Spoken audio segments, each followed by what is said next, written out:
here we are. We're back. It's Another only been a week. another Tuesday night, 8:30 p.m. Central. I thought we would be more on time today, but we're better than normal. We're never going to be right on time. Never on time. Actually, I accounted for us never being on time and made sure the start time was 8:35. I must say on time is 8:35 Central. Oh, so you scheduled for 8:35, so no one can say anything, huh? Yeah, I accounted for it. I knew we were gonna chit chat a little too long, which is always a good time. The behind the scenes. Mm-hmm. Behind the scenes, for sure. So, I wanted to start with this past weekend as we let people get in the stream here. Did anything happen this past weekend? You know, actually, you didn't play. Yeah, I think here's actually a good starting point. First of all, hats off to Washington. I think Washington-Oregon was a great college football game, and between really two really good teams. Credit Washington for winning that game. But that was a 7-8 matchup, if I have it right. Washington was the 7, Oregon was the 8. It was at Washington, so the home field advantage. They beat a number 8 team in the country. And I understand OU had a bye week, but how does a number 7 team jump a 5 team after beating a number 8 team at home when OU beat a number 3 on a neutral field?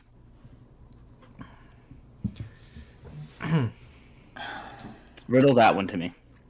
I think the problem with like AP voters and for the most part just like general fans when they want to do their own rankings is they still account for last year, even when we're halfway through this season.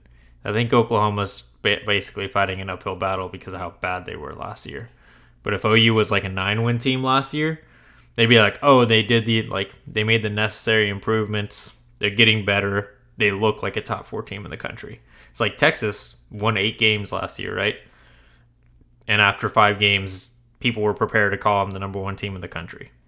Just because they didn't suck that much. I know you did suck enough where they're having to battle back from that. But I agree. It's dumb. It doesn't make any sense, like logically. But it is what it is. It's all, what have you done for me lately?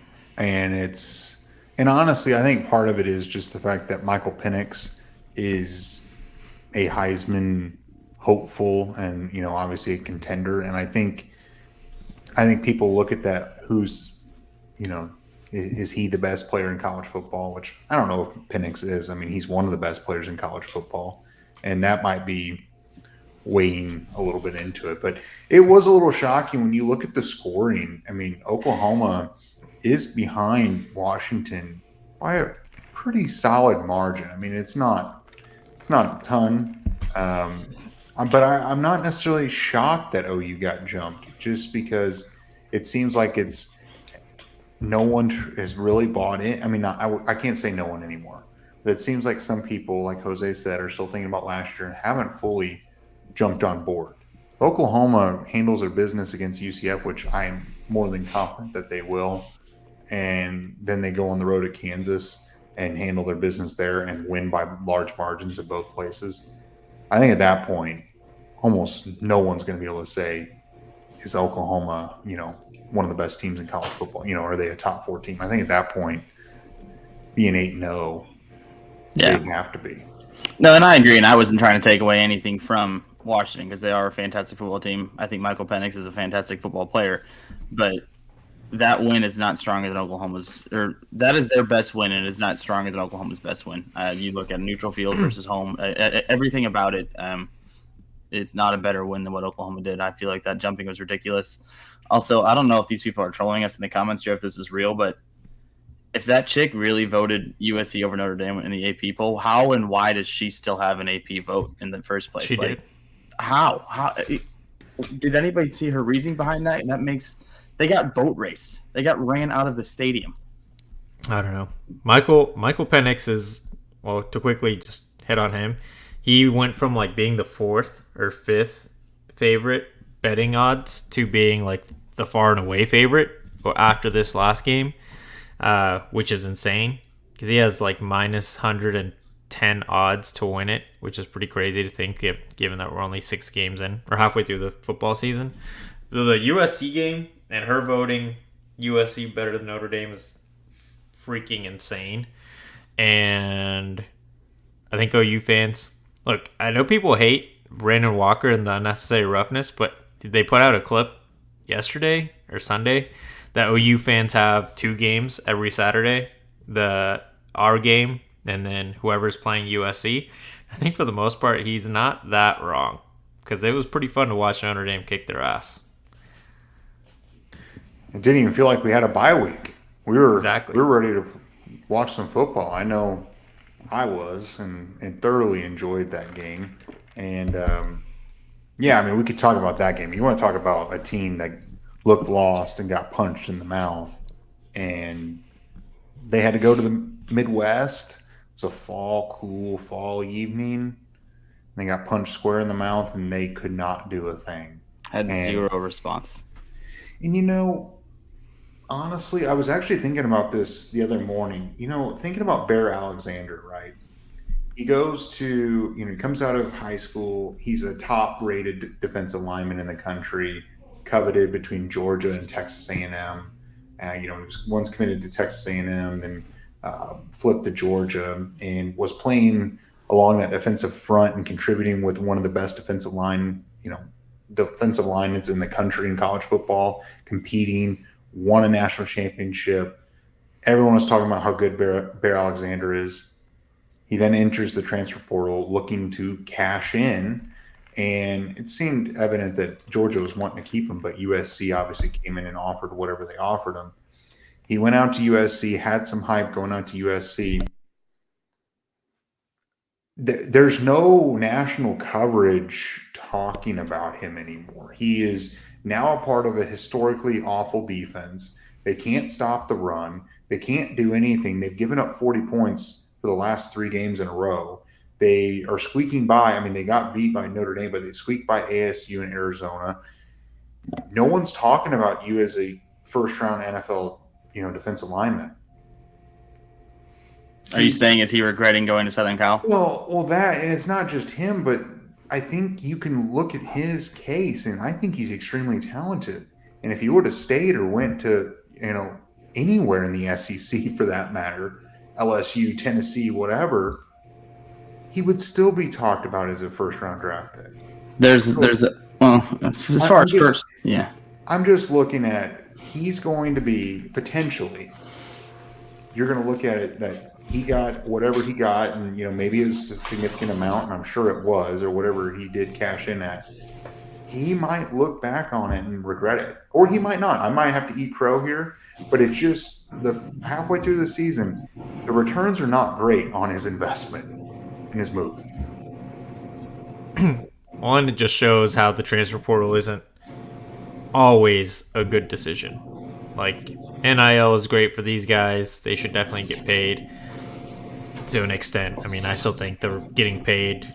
These high school kids getting paid just to go play for a school is kind of ridiculous, but that's a different topic that we can talk about some other day.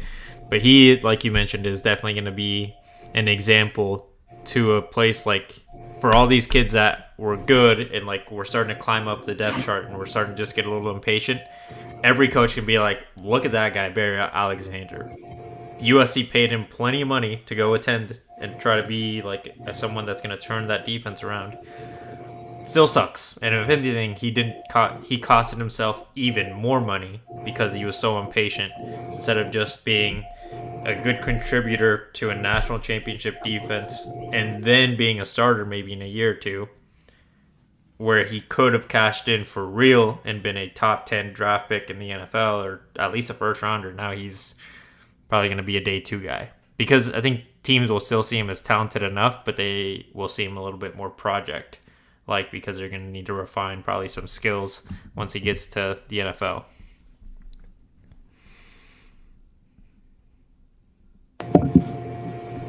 You're muted, bro. Yeah, you're muted, bud. Sorry. I I muted you for a second because there was a lot of background noise, so I just wanted to say You're good. You're good. I was just the other. I mean, it's not quite the same case because I think this guy's still a first round pick. But as far as potentially regretting decisions, I don't know how Travis Hunter can watch Florida State play football and be a top 4 team in the country and be well on their way to competing for a college football playoff, potentially national title game, while he's at Colorado and they are years away. Years away. I mean, I think Deion's going to build something, but it's not going to be while Travis Hunter is a part of that program. And I don't know how you can't have been so close to going to Florida State and seeing what they are now, flipping to Colorado, or Jackson State at the time, but then following him to Colorado and being where you currently sit and not have regrets about that. Yeah, but I mean, going back to the game, the way that the offense looked, they looked discombobulated, they looked out of sorts. Caleb Williams was kind of running for his life. The offensive line play is not great. USC came to play, and I was a little nervous about USC just because, or not USC, Notre Dame, just because they had so many, ranked matchups going in the fourth quarter. They've dropped a couple games, heartbreaker to Ohio State and did that. And, I didn't know what team would show up. And obviously Notre Dame USC is a big game, and they got up and they obviously showed what they were made of. But they had a bad loss to Louisville too, that Notre Dame team. Yeah. Louisville's a good team, but they're not. They're not. They're okay. Notre Dame should have been able to handle them. But looking at it, Caleb Williams just did not look great. That offensive line's not good. And really what the icing on the cake was just the post-game presser. You could just tell Lincoln was getting grilled. And I think people are starting to realize a little bit that you can't just score 50 points or expect to score 50 points a game that's winning football.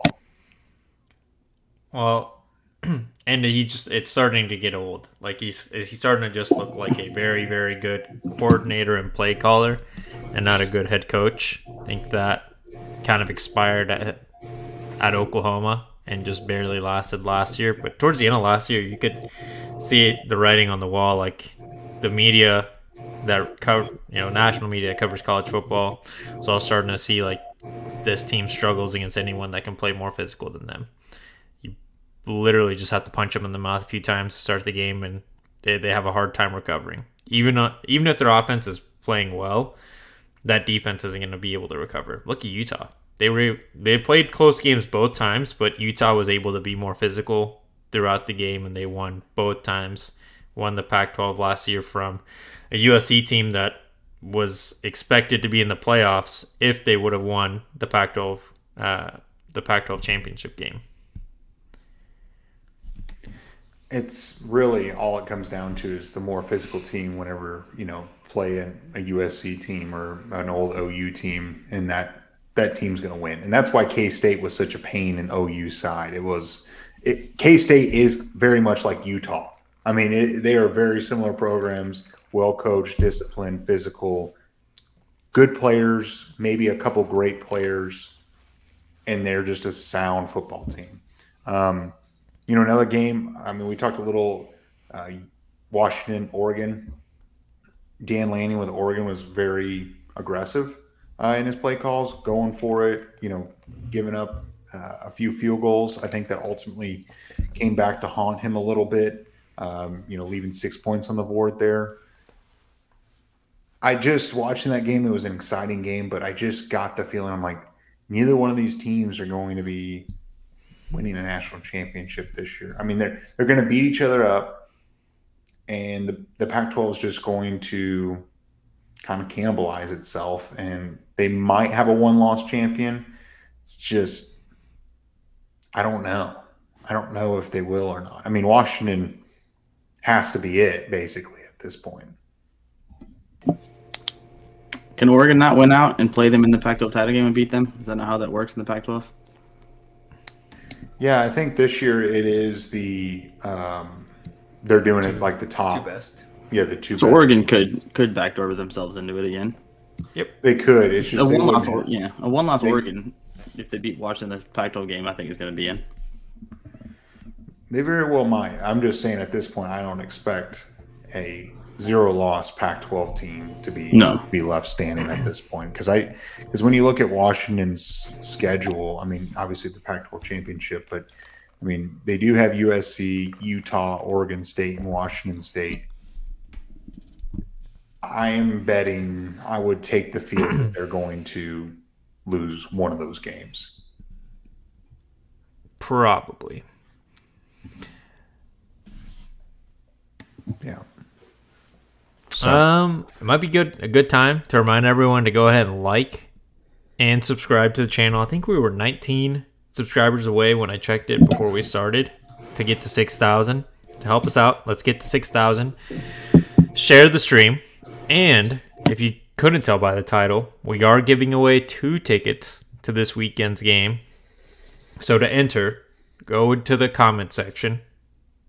Tell us what you think about this weekend's game. We're going to do a preview video that'll come out later this week. Tell us your thoughts on the game in the comment section, not in the live stream chat. So you got to X out of the chat, go to the comments, and then put your thoughts there. It's hard for me to go back to this live chat, try to figure out who's saying what. So go in there, and that's how you'll enter to get tickets. And then it'll be an entry on if you guys commented on last week's videos for the ticket giveaway, this will just be another entry to get you those tickets. Yeah, do it. Jose and I'll both be at the game this weekend, so it should be a good game. Unfortunate that's at 11 a.m., but it is what it is. We get the game out of the way, and we can watch some of the games later in the afternoon with that. So, you guys see the question from Jonathan? I think it's a pretty good one. You guys want to give your take at it first? So here's the question. What's the point of winning these first matchups if winning the second in the conference championship is all that matters? Everyone says Texas and Oregon winning second time gets them into the playoff. Because if you don't win the first and then you end up dropping another one, then you might not get that favorable chance once you get there. Like Texas and Oregon only have a chance if they don't drop another game. But he has a point, though. If Texas beats Oklahoma, they're going to get in over. Again, assuming they win out, like Ho said. Well, because that's what he was saying, though. I think that's why. Because now Oklahoma could technically afford to drop one, assuming they beat Texas again in round 2, and they're still in. So Oklahoma can now afford a hiccup in the season. So I guess his answer to the question was that is the importance of the first one. You can afford a hiccup. That's how TCU got there last year, if you remember. Unscathed in the regular season and lost to Kansas State in the championship game. But they still made it in because went 12-0 in regular season. But they only got in because K-State already had a couple losses. Exactly. So, but if K-State had the same record, and they both went 1-1 against each other, and they both were both 11-1 or whatever, I guess it'd be 12-1. Excuse me. You kind of get punished a little bit, and it's also what have you done for me lately type deal. They want the best team at that moment. I mean, yeah, but you do get the luxury of potentially dropping one, but it can't be against a bad team though. Cannot. And it also if anything, let's just play this scenario out on the Oklahoma Texas side, and we're already at 100. It might be one of the quicker times we've gotten there. Shout out to you guys. Keep liking and subscribing. But let's play it out on the Oklahoma side. Let's say Oklahoma goes 12-0, like in a perfect world, going to the Big 12 championship, and Texas is 11-1. Then Texas wins by a field goal. Don't you think they would take into account point differential, how the game went, or even at that, maybe both of those teams get scratched, and they're like, well, Alabama's looked really good throughout the season, and they managed to win the SEC championship. I think we get fucked in that scenario that you just presented. 112. Both teams might get fucked. No, I think Texas will get in, Oklahoma will get fucked. Because it benefited us one year. The year that Kyler Murray lost in the Red River game. Came back, beat him in the Big 12 game. We got in. It's true. I mean... And Alabama, I think, would be fair, but they looked like dog shit against Arkansas. And I think they're just the way they've been playing the season. They look bad against Arkansas. They looked horrible against South Florida. Obviously, they lost to Texas. There's going to be a point in time in their schedule. I think that they're going to drop another one. Yeah, and I guess the way I also look at it too is, at the end of the day, the stakes are the highest when you play in the championship, conference championship games. You have to win those if you want to get in. And if you draw, I would value that more than a week 5 matchup or week 6 matchup, because you're a different team 6 months ago, or I guess it wouldn't be 6 months ago, but 3 months ago, whatever it is. Um, it's it's a little unfortunate, but I mean, obviously, I still think Oklahoma can go 13-0 here and go play in the playoffs. We talked about it after Red River. I don't think either team played their best game. Like they both teams made mistakes. Oklahoma's just people just don't want to talk about the mistakes because they ended up winning. But that fourth quarter, you don't score at all until the drive that mattered, which obviously ideal. You scored when it mattered, so it showed you can play under pressure. But if they just manage points in those previous drives in the fourth quarter, that's not even a close game. If they don't mess up the special teams early in the game, because you had momentum. Think about it. Texas' first 2 drives end up in turnovers, but then that second pick put them in a tight spot. They couldn't move the ball outside of that, further away from the end zone, resulted in a block punt. Ended up screwing them, or made the game a little bit closer. I think you can't make those mistakes in a championship game, but Oklahoma should be able to play a better game. I mean, Texas might too, but I think Oklahoma has a much better chance of winning this a second time than going back to like that Texas Kyler Murray year. Kyler Murray and Oklahoma made mistakes early, but managed to come back late and made it a game. Texas was doing what Texas does, playing down to their competition. There's a lot of moving parts, but we got to look at the games in front of us, I guess, at this point, with UCF coming up, and as our title says, I feel like this is a good time. We got over 100 people in here, and Jose, I did check. We are 18 subscribers away from 6,000. Gosh, I can't talk. 18 subscribers away from 6,000. So, just about 20% of you, 20% of you hit the subscribe button. We get there. Hopefully we get there tonight. So that would help a lot. So the Sooners are getting hot on the recruiting trail. I think the first person we have to talk about is what Brandon likes to call is Mike Wazowski. Mike, what, Friday, boys? 4:30? That's his time? Thursday. I thought it was the 19th.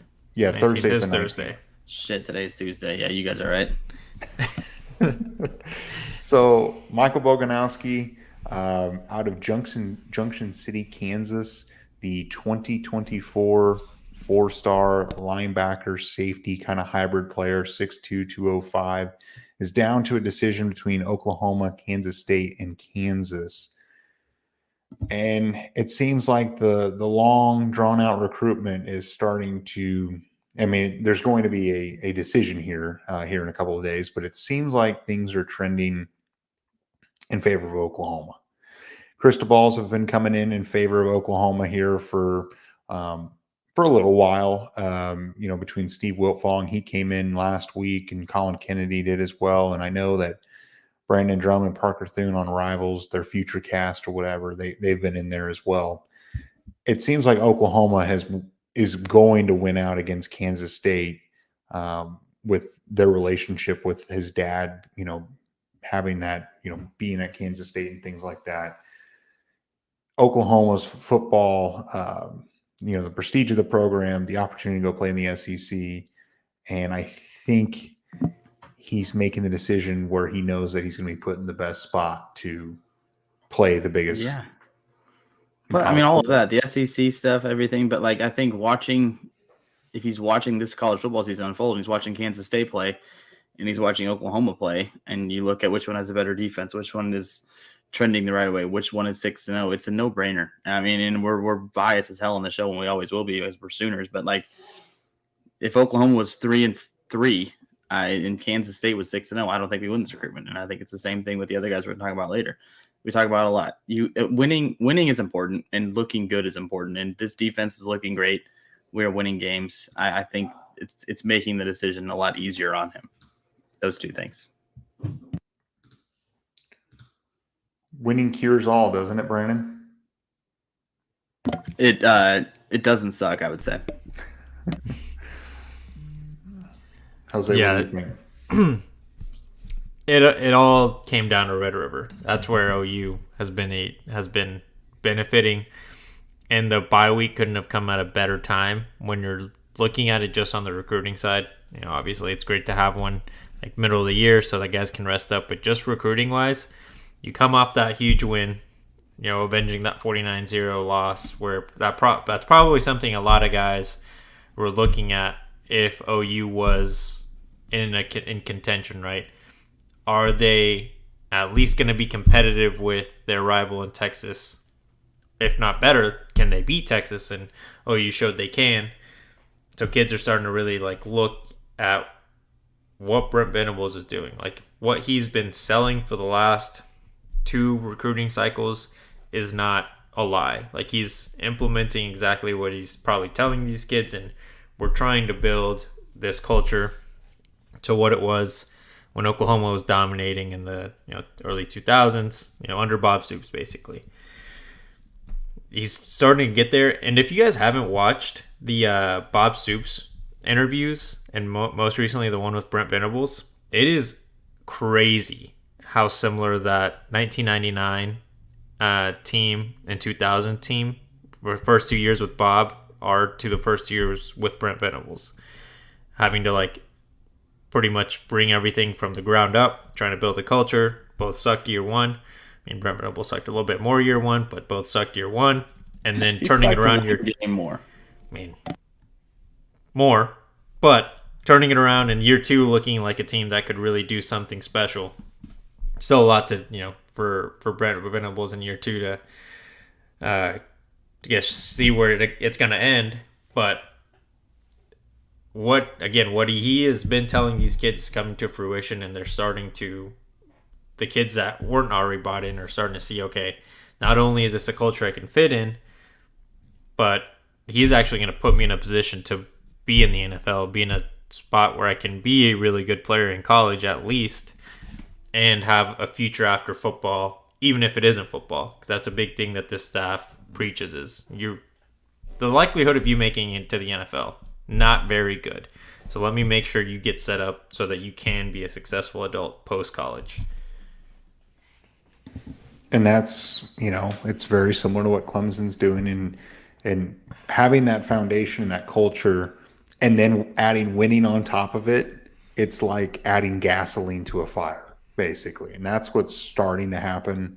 There are a lot of people questioning and hesitant to commit, and is Brent Venables truly the guy? And you'd like to think he is. And I mean, we all think he is. We, of course, we're a little biased, but now he's proven it to the rest of the world that he is that guy, and he's selling it to these kids. Like, you can be a part of this. And Michael Boganowski, he's 6'2", and that's what I look at. I know he's being recruited as a safety. Having him kind of being similar, I guess, athletically, I guess Jaden Rowe would be a kind of a interesting comparison. And Jaden Rowe has been a little behind the 8 ball just because of his, injury issues and whatnot. But when you look at him, there's some similarities there. And adding him to the safety room, I honestly I was 50-50 on him. I thought, 51% he was going to Oklahoma. I never said that he wasn't going to. But hopefully Oklahoma closes this out over the next 2 days. And I was going to draw that same comparison for Mike Wazowski, but with Jaden Rowe, because I don't know, you remember, and Hose remembers wherever he went off to do. But I was incredibly high on Jaden Rowe. I thought he would be the perfect fit for this Oklahoma defense. I thought he would just come in, tear it up. He was my favorite recruit of the class. Obviously that has not panned out yet, or maybe ever. We'll see. He's got some injury bugs going on, but that's why I refrained from comparing Mike Wazowski, Jaden Rowe, but you kind of just put it on him.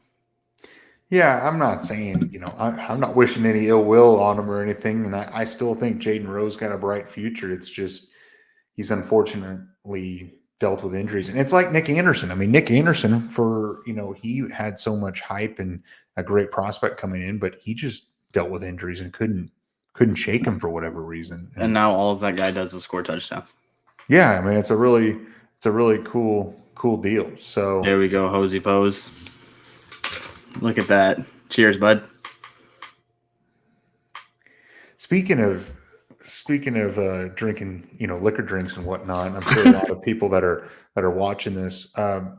One of our friends texted me. Did you know from Trailer Park Boys, Mr. Leahy, old Jim Leahy, passed away 6 years ago? I think it was yesterday. I got the same text probably from the same friend. Yeah, that's very unfortunate. I'm sure It's there's at RP least to a legend.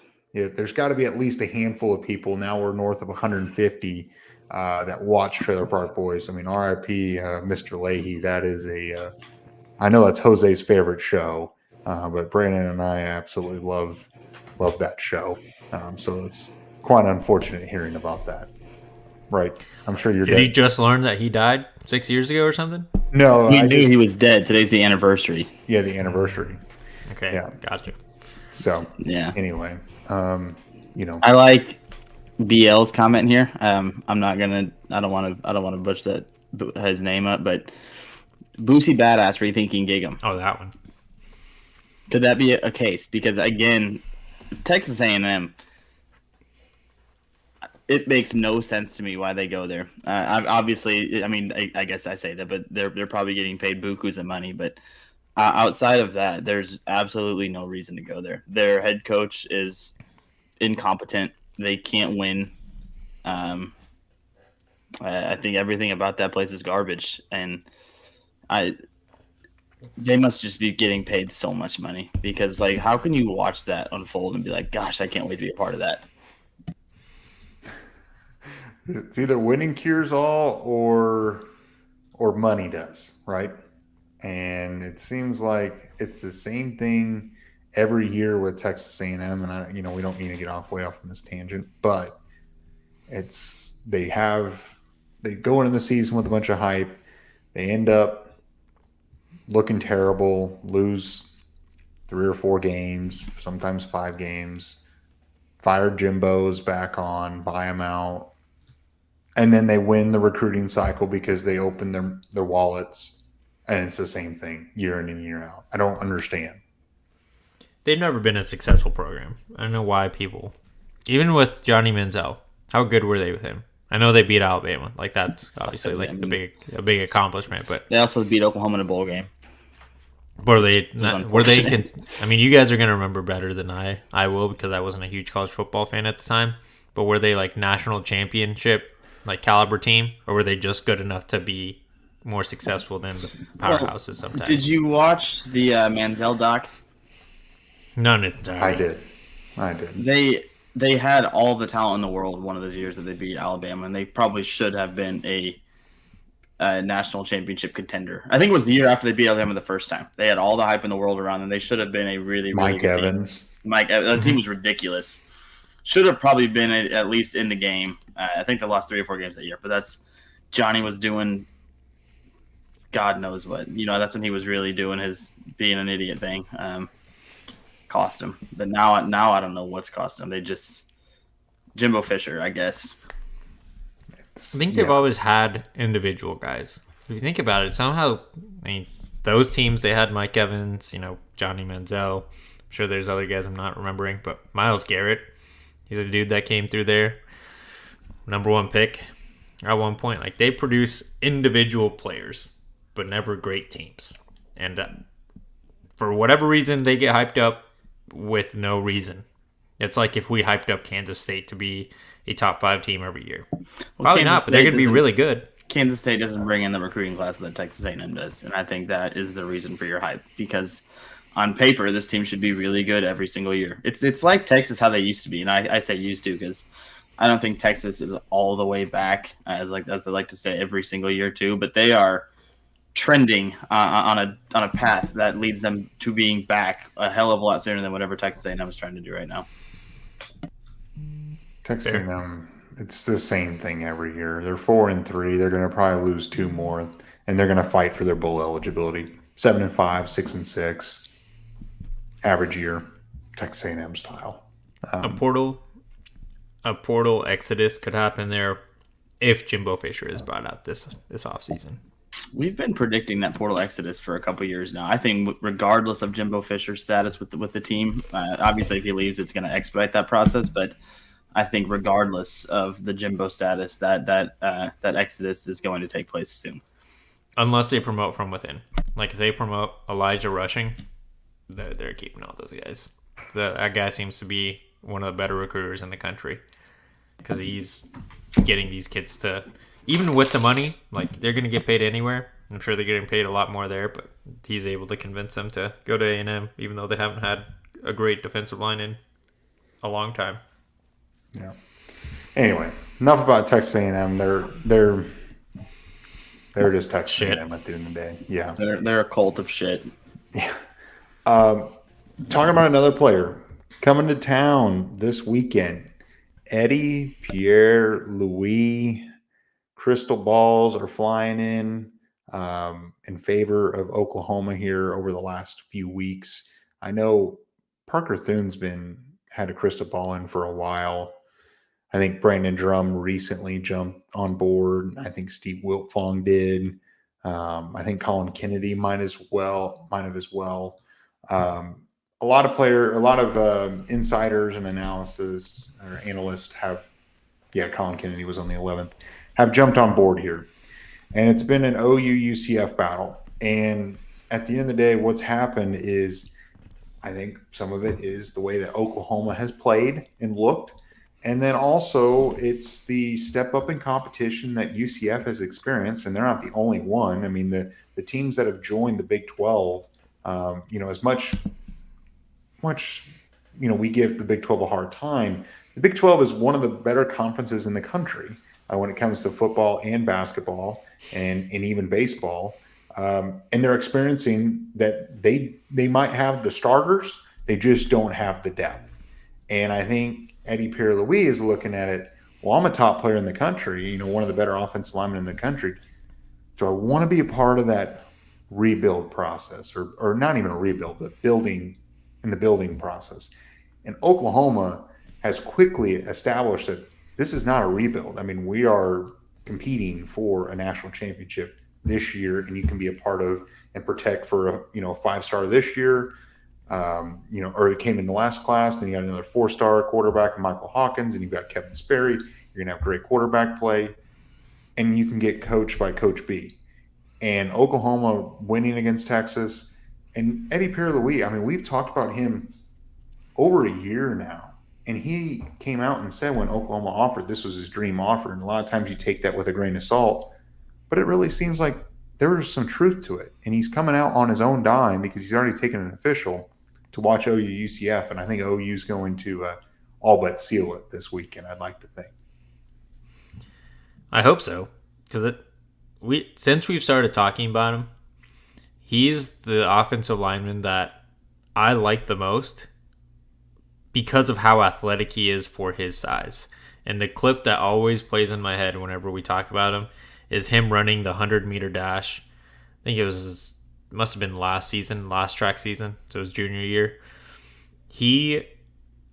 I don't remember if he won, but he was stride for stride with guys that were probably 150 pounds lighter than him, which, for someone that size to run that fast, I'm not saying he's got Caden Durham speed or Taylor Tatum speed. He's not a burner, but he's moving. He's not just waddling around on the football field. He's going to be a pulling guard, and he's going to hit someone hard. And that's going to be fun to watch at the college level. I mean, yeah, the dude is 6'4", 335, played guard and tackle at Tampa Catholic. Also was a basketball player, and Hose just mentioned his track ability too. I mean, that's a dude that's 6'4", 335 shouldn't be that athletic, but I mean, I love that he is. I love that this class seems to be being finished up by 3 really good offensive linemen. When you consider Eddie Pierre-Louis, potentially Grant Bricks, and Akin Kunmi. I don't want to butcher his name either, but I mean it's a strong end to the class for Coach B. And we could talk about Grant Bricks, or Grant Bree, as I'd like to say.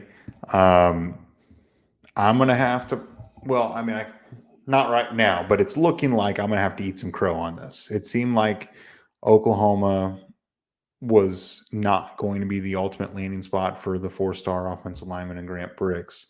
And obviously things have started to change. There have been some crystal balls in favor of Oklahoma here in the last few weeks, or future cast, whatever you want to call it.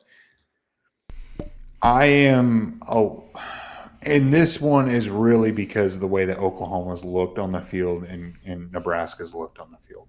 I really thought, and I don't want to count our chickens before they hatch, but I really thought that him not wanting to leave home and his heart was kind of, wanting to be in that upper Midwest region, I thought it was ultimately going to win out. And I don't want to say that I'm not trying to say like it's already over, but my gut was telling me, you've seen in a lot of recruitments that the hometown team, and when their gut's telling them or their heart's telling them, that's where they ultimately go. And the fact that if OU wins this out, it goes to show you that he's looking at the best place to put him to go win a national championship and get drafted in the first round, because he knows deep down Oklahoma is the spot if he wants that. 100%. Come play for the best offensive line coach in the business. Grant Bricks, host said EPL is his favorite. I think Grant Bree's got to be one of mine. First of all, the French pipeline comment, gold. I love that. But Grant Bree's a wrestler, and I think that it translates incredibly well for offensive or defensive linemen to wrestle at any point in their career. It shows.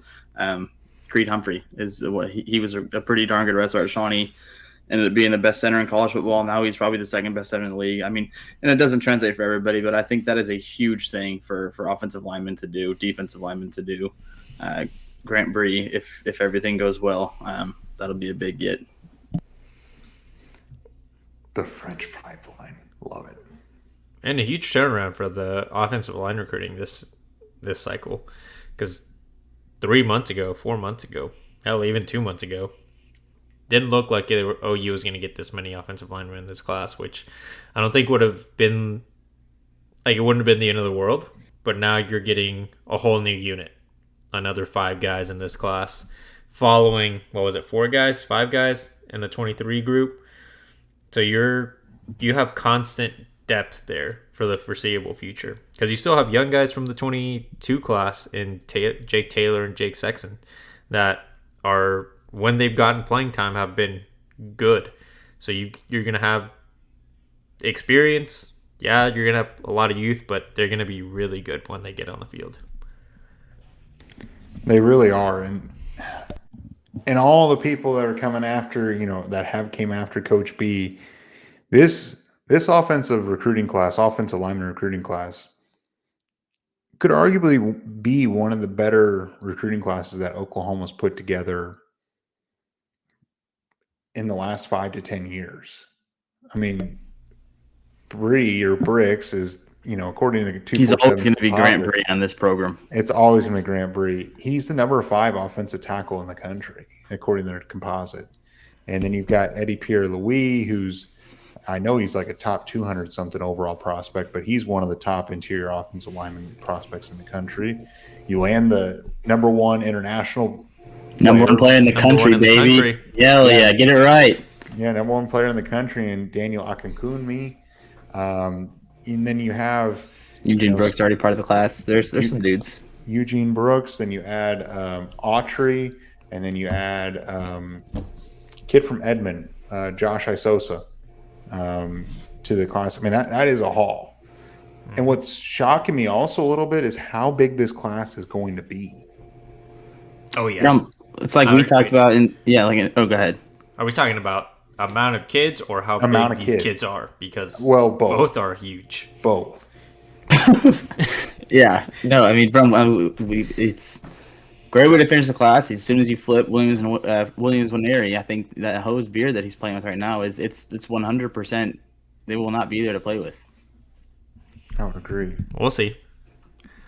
All right, Jacob Matthews, shout out. Appreciate the donation. Here's the question, boys. Do you think we will get a commit that will truly shock people? I see all these decommits on Twitter, and I just think, what if? if Oklahoma continues to win, I think they do. Is it going to be Boosie Badass? I don't know. You can't just say that. You have to put somebody in mind. I think Williams Nwaneri is the one. I just mentioned him. But I mean, Oklahoma. If Oklahoma has a 13-0 season, makes the college football playoff in Mizzou. Although credit to Missouri, they are playing a lot better football than I anticipated them playing when he originally committed there and all that stuff. But yeah, I think if Oklahoma, like you said, bro, winning is the key ingredient to all of this. If Oklahoma finishes the season the way they should, goes perfect 12-0, then beats Texas or whoever it might be in the Big 12 title game, I think Williams Nwaneri is going to seriously reconsider his decision on where he's going to play college football. I mean, Williams Nwaneri is a guy that I would think would make a lot of sense, especially if you see him take a visit to Oklahoma. But I agree, the way that Missouri is playing, they are trending up. They're playing better than I thought they would. And they very well could become a train wreck. I'm not saying they couldn't at this point. It's looking harder and harder for Oklahoma to flip Williams Nwaneri, especially because we don't really know what NIL deal. Well, that's why it would be a shock. But I'm going to tell you who I think could potentially shock some people. He's not committed somewhere right now. Do you want to take a guess? Just tell me, pal. He's a defensive player. I mean, could someone like a Kobe Black come back into Oklahoma, onto Oklahoma's radar? I mean, he was going to trending Texas direction, right? He was a big hook 'em lean. I mean, if Oklahoma puts it on him twice, again, you got to be like, why would I go to the idiots that just got twice when I can go to the guys who got them twice? Especially when his brother's at Okie Light. That is true. He is there. We're at 165 people. We are now 17 subscribers away. Hit the subscribe button. Get us to 6,000. Help us out. Literally need like 10% of you just to hit that button right now. Turn the notification bell on so you know when we post. And obviously you're here, but we go live at 8:35 p.m. Central on Tuesday nights. Talk. Like, what about McKinley? There's a couple questions about McKinley. You guys think any chance there? I don't get that feeling. It was always an odd recruitment, was it not? Mm-hmm. It just seemed off. I mean, obviously I was very hopeful and optimistic there, but it always seemed weird. We never really knew what was going on. I think the biggest thing is he just wants to keep everything to himself. Kind of reminds me of PJ from last cycle. Obviously, that one went in OU's favor, but once he committed, like, I'm sure other schools are still going after him, but very quiet, didn't really know what was going on. And obviously, rumors were always flying around because people like to just pretend like sky's falling when things aren't going perfect, but OU should be. I don't know if there's really going to be anyone that surprises people just because you know at this point who OU is going after. And I think Peyton Pierce would probably be the biggest surprise, but I don't see that happening because you haven't really heard anything about him wavering from that Ohio State commitment. And I mean, he was big time into Notre Dame while Laurinaitis was coaching there, and then got the job at Ohio State, and then that's where he ended up going. I think he's just a big Laurinaitis guy. I would agree with you there. I mean, that's still the best name in college football for a linebacker coach. Laurinaitis. That's pretty good. That's a great name. Yeah. But I don't know. I feel like if Oklahoma keeps winning, I think more and more kids are going to actually come calling and actually ask if there's a spot for them. And that's the place you want to be in, right? Ideally. It's the way it should be. Yeah. Did you guys see I forget, I was listening to the Sports Channel this morning. They were doing a Coach of the Year debate, and both guys on the Animal, it was like 9:30 window this morning. They both picked Brent Venables, and I think, again, without being biased, or I mean, I'm very biased, but trying to put that aside, you look at the fact that Oklahoma won 6 games last year, what they're doing now, already matching that win total, having a legitimate chance at playing for everything they want this season. He's got to be the coach of the year, in my opinion. This is just a total segue here. I'm filling the lights a little bit, but they brought up somebody on some network, and I can't remember, but there was one dude who had Brent Venables not even in the top 5. He had like the coach at Washington, the coach at anyway, he had 4 or 5 dudes ahead of Brent Venables, and I thought that was just absolutely outlandish. Venables definitely deserves to be in that conversation. I think someone that will like Louisville's head coach, if they end up maybe being like 10-2 because he is a first-year head coach, kind of had to piece things together there. Kalen DeBoer wouldn't be a bad one, especially if they end up going undefeated. I think you're going to have there's going to be a lot of conversation, but Brent Venables definitely deserves to be in the finalist pool because, like you said, I mean, we talked about it earlier. The reason Oklahoma isn't considered a top 4 team as we speak is because how bad they were last year. Like, media members are still trying to, for whatever reason, they can't erase last year's Oklahoma team from this year's Oklahoma team. Whatever. But if that's the case, then you should see that what Brent Venables is doing is a big improvement from last year's Oklahoma team to this year's Oklahoma team. And that should at least put him in a top 3 situation where, you know, maybe they just decided it's a guy from a smaller school, which I think would probably end up winning out because, you know, less assets, less resources to get good fast. I'd like to think if OU goes undefeated, Brent Venables is going to be the coach of the year. I mean, Mac Brown could also have his name in the hat. I mean, North Carolina's pretty solid. I don't know. I mean, former Oklahoma offensive coordinator, Mac Brown. Yes, not former Texas. Is that what he's best known? I think that's what he's best known as. Is former Oklahoma OC. But I think this is a funny question. Sorry, didn't mean to cut you off. No, I was just going to say I think it's ridiculous not to have Brent Venables in your top 5 for coach of the year. Is there a chance OU goes undefeated if they win all their games? I think the chance is very, very good that they go undefeated if they win all their games. If they win all their games, there's a high likelihood that they go undefeated.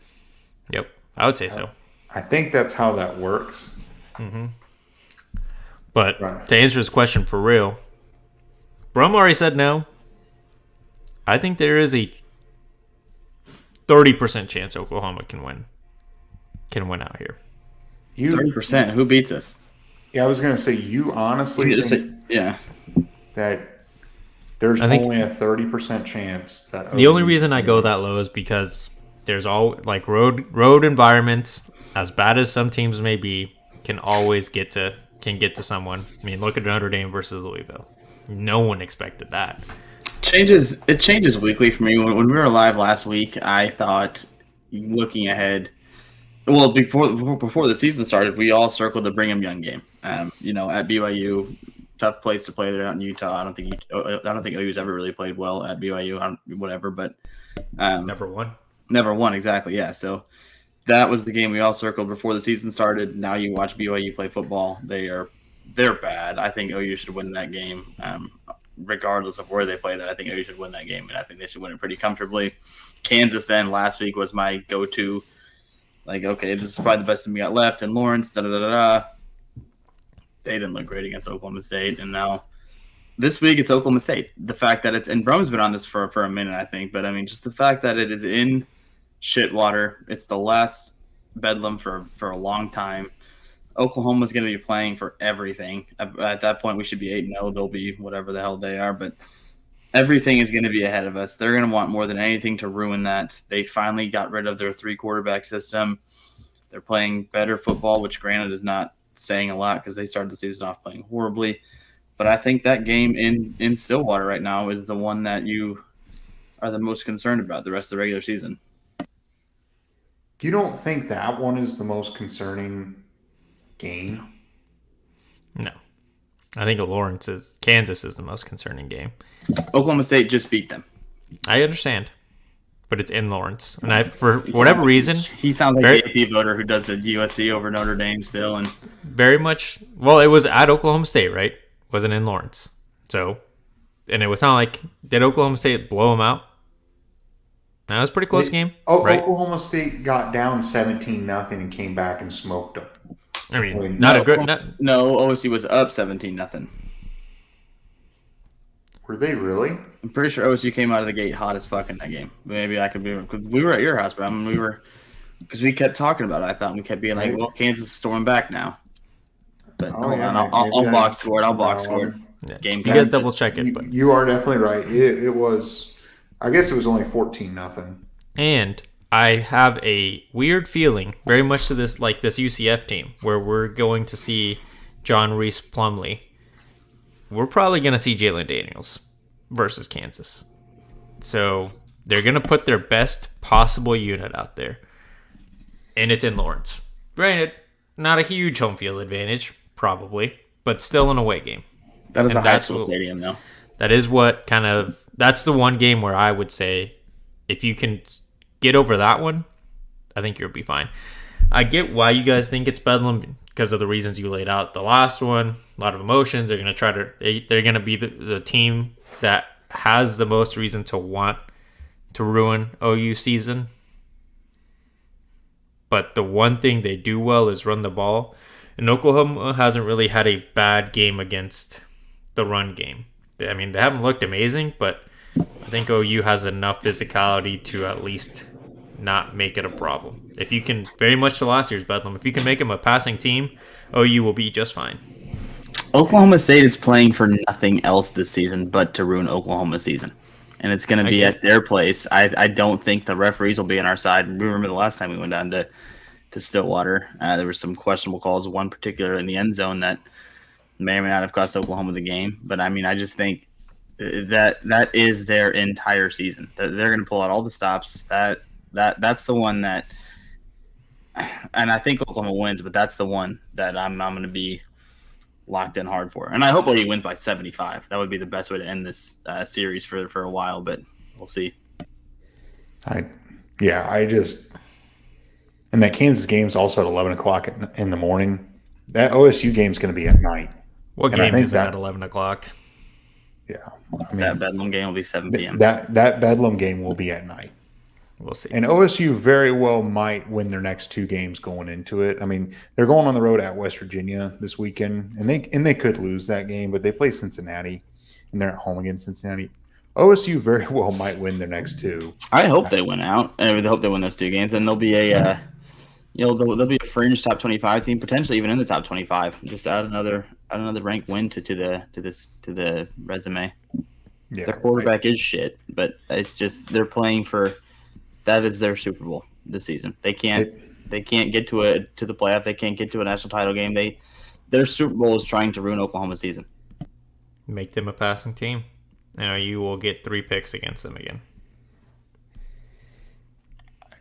I mean, yeah, I think it's just more than that. It's just they call it a rivalry. This is their Super Bowl, and this is Bedlam. I'm just telling you that. So we were actually, me and Brandon were talking about this in a text, and I think it was the last 15 meetings in Stillwater. They've only kept it within a touchdown or one 3 times, 4 times.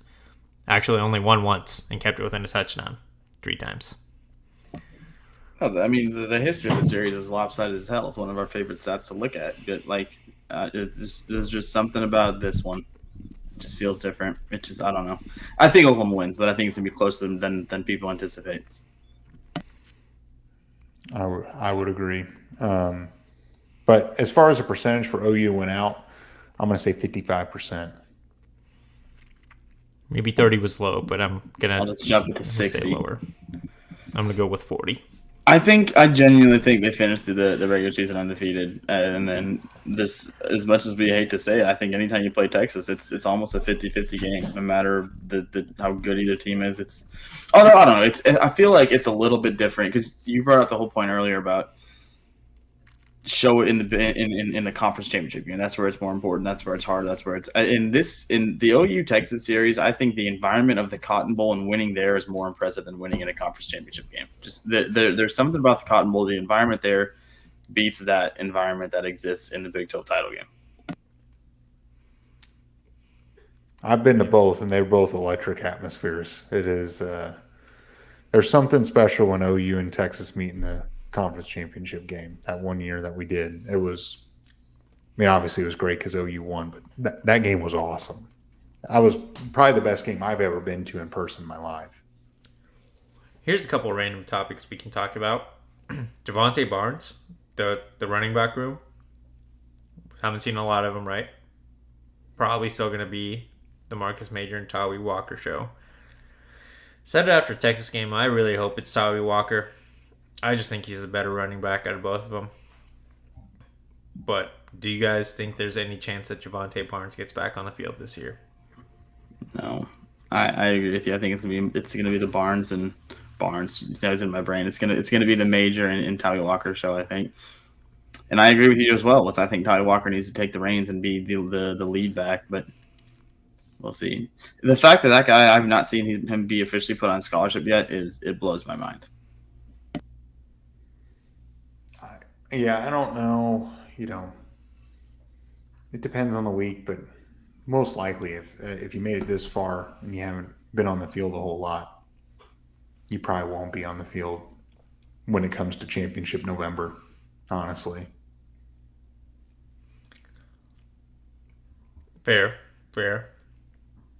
So, Wide receivers.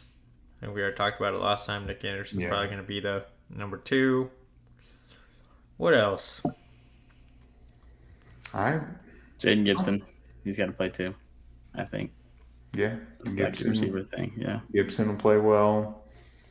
I think Oklahoma's ready. I mean, I think this bye week was perfect for them. I think some players got a much needed rest, some rest. And I think Oklahoma's going to be geared up and ready to play on Saturday. Lou Becker had made a little comment. I think Brandon would. Yeah. That's the thing that I'm most concerned with going forward in the season. I think Oklahoma can win out the regular season, get to a playoff game, and I hate to say it, but if the game comes down to, say we're in the first round of the playoffs, and it is a 30-28 game, Oklahoma's lining up for a 47-yard field goal to win it. Do you guys have confidence that kick is going in? Because my confidence meter in that kick going in for us is it's about like a 5%. Left hash or right hash?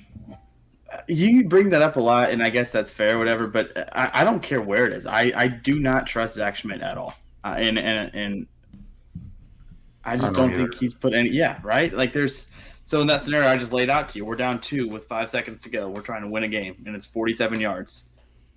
What is your confidence level out there? Probably like 40%. That's a lot higher than I'd put it at. You better put it on the right hash. Then he's automatic. I don't know. I when he went out to go kick against Texas, I was like, this dude's going to miss it. He came up short.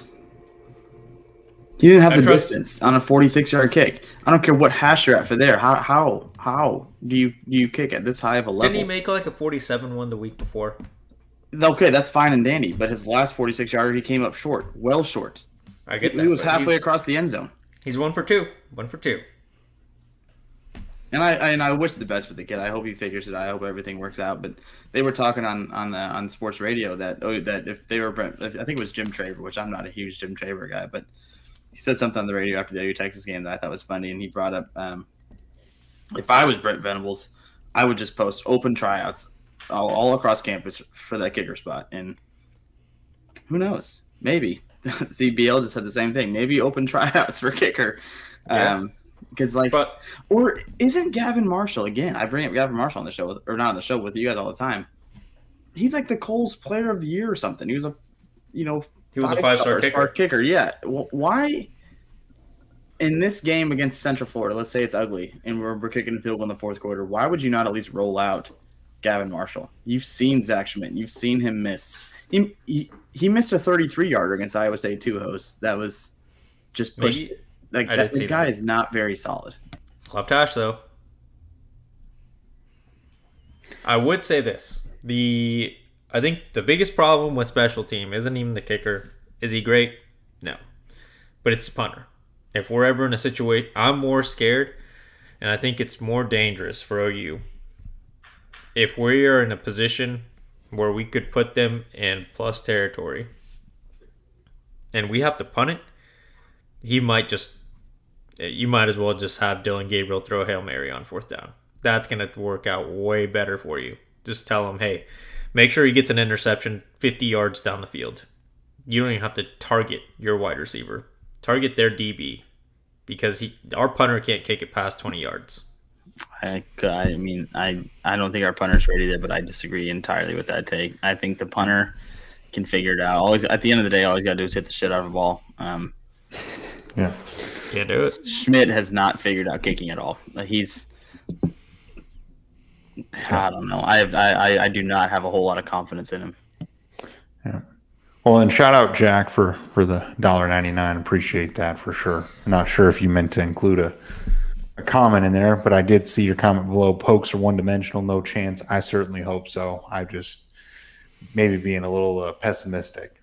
I've been known to do that every now and then. Not quite like Hose, but I don't know if it's so much it's pessimistic, but I think my thinking of it is if we do smooth past Oklahoma State, then at that point you're 9-0, and I don't think there's any chance you lose a regular season game. I think they boat race West Virginia, or no, that's the West Virginia game after Oklahoma State. I think it is, right? Yeah, because it goes Kansas, or it goes Central Florida, UCF. Kansas, Oak State. Yeah, so I think you boat race West Virginia, TCU, and there's one more game mixed in there somewhere. It's BYU before TCU. BYU. Either way, I think you win all those games. Someone mentioned it earlier in the stream, and this can be our last topic if you guys want. That TCU game, I know it's on a Friday, but they already announced the time and it's at 10 a.m. What do you guys? It's 11 a.m. Or 11 a.m. My bad. I think it stinks. I think it stinks. The fact that it's on a Friday too, the day after Thanksgiving, I'm not a huge At least it's fan. at home. Oh yeah. I was going to say they've done this before with OU, I think, on a Friday after Thanksgiving. But I kind of like it because OU's going to be pretty much on a center stage kind of prime time. I mean, there's not going to be a whole lot of football games going on at 11 a.m. on a Friday after Thanksgiving, Black Friday. Yeah, I don't mind it being on Friday. I think it just sucks that that one is also an 11 a.m. game. Like, you can put us at 3. Yeah, I mean, looking at the schedule, I mean, most likely, ESPN still says Kansas is to be determined, but I'm pretty sure I saw it was 11. Yeah, they released it it earlier this week. Twitter somewhere. Yeah, maybe not today, so but yeah. Odds are OSU I think is going to be a night game, and I think the BYU game will be a night game, but I think Westball will be a early morning kick. But I just hope we get one more night game. That or afternoon 2:30s. I love the 2:30 slot. That's my favorite slot. The Westball game could be at 2:30. Who knows? I don't think we're gonna get another primetime game at home this year. We'll get a primetime game in the Big 12 championship, and at the end of the day, that's the one that matters, right? At 11 a.m. It'll the Big 12 championships It's 11 a.m. every year. They're always at 11. We'll get one in the playoffs. It's Big 10 or Big 12, Big 10, SEC, if I remember correctly. And the we might not even get one in the playoffs. What about the ACC?